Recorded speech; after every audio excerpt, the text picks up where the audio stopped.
All right, you need to cut a circle that covers that section. So I'm gonna cut it. Sometimes it's too thick, so I might just cut off like 1/4 of it. Just do something like that. Okay, does not look pretty. So that, you'll see. All right, then this, what I usually will do, I just cut the bottom of the 2 pages. Then you have a bunch, and then, so we're gonna be bridging, so I need to have something thick enough, like that. And then I'm gonna need to have enough to do around the wound. So I'm gonna do about that thick. This is just a quick version to show you guys. All right, got that right there. As you can see. Okay, so we have our wound, but we're gonna just using my son's leg for example, but we're gonna bridge it down here. So what I need to do is I made my little strips. I'm gonna do this quick. Sometimes these are too long. You can always just make them a little bit shorter. So you always wanna window paint the wound dressing. So I'm window painting. I'm gonna cut them all about the same size. This is just a fast version. Feels nice. All right. So I'm window painting the wound. So the whole point of window painting is to protect the good skin, so the good skin doesn't get suctioned from the foam, because that could get damaged and cause a whole new ulcer. So I'm window painting all around it. This is just a quick one. Okay.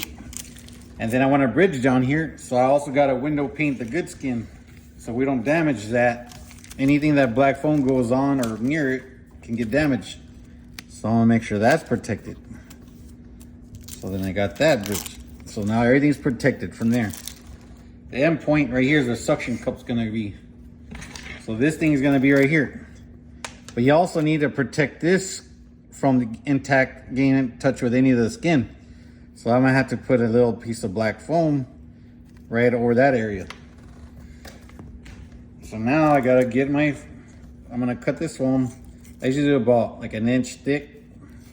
Don't do any thinner than that, because if you do it, it's not gonna create any good negative pressure.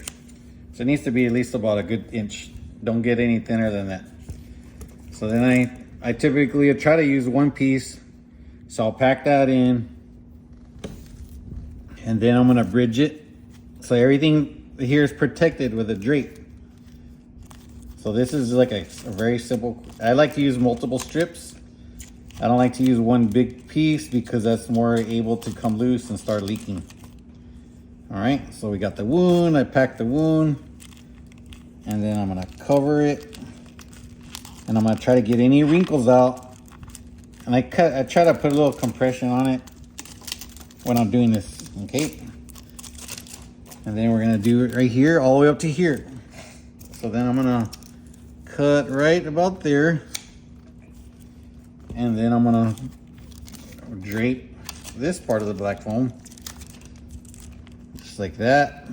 I'm gonna press down, try to get any wrinkles out, just like that. So it's like it's already suctioning practically. All right, and when I get to this part, I'm gonna put the black foam. For this part, make sure all the skin around the black foam is also going to be protected. So a lot of times I end up having to put a little extra, kind of like a T, because you do want to make sure you don't damage any good skin. So you got all that. And I can just put it on top. You can put it on the bottom, top. I usually put it like that. And you get more direct suction. So I got that part. Now we're gonna cover that. So we're making sure that none of that foam is touching the good skin. And make sure the plastic drape underneath it. And like I said, this is like a quick run. This is only for this demonstration. And I got that. Check this out. I'm gonna get another. Okay, got that. Look, I even do it so good to make sure it doesn't touch the good skin. Everything's protected. See, you look at it. This thing's already suctioning. That's how I know I got it. I did it right because there's already it's already like looks deflated. All right, then this is the next trick part. So I got that circular deep part right there, and that's gonna go right over there. When you cut that hole, you want to do quarter size. Don't do a tiny little hole. Defeats the whole purpose of the wound vac. Everyone cuts holes way too small. This does no good.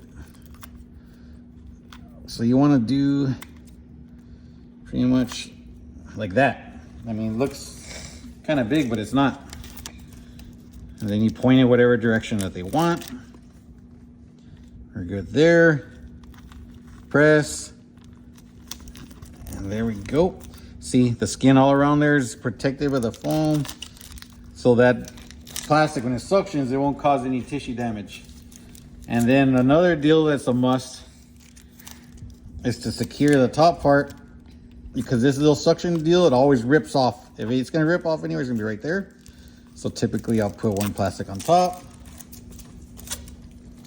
And this is just bare minimum. And then one plastic underneath. I'll put it I'll try to slide it right in there.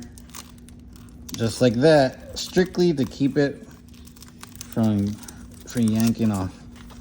And that's the basics. See, that sucker, look how good that is. And if you're ever doing this between, in the bottom, and you can't get a seal because of the bottom, there's like a crevice or skin fold like this, get some barrier paste, put it over from the ostomy paste, put it right there, then drape it. And then you do your deal and basically create like a dam with the ostomy paste. They use the ostomy paste all the time. If ostomy paste don't work, there's also a product called New Hope, N-U, then Hope, H-O-P-E.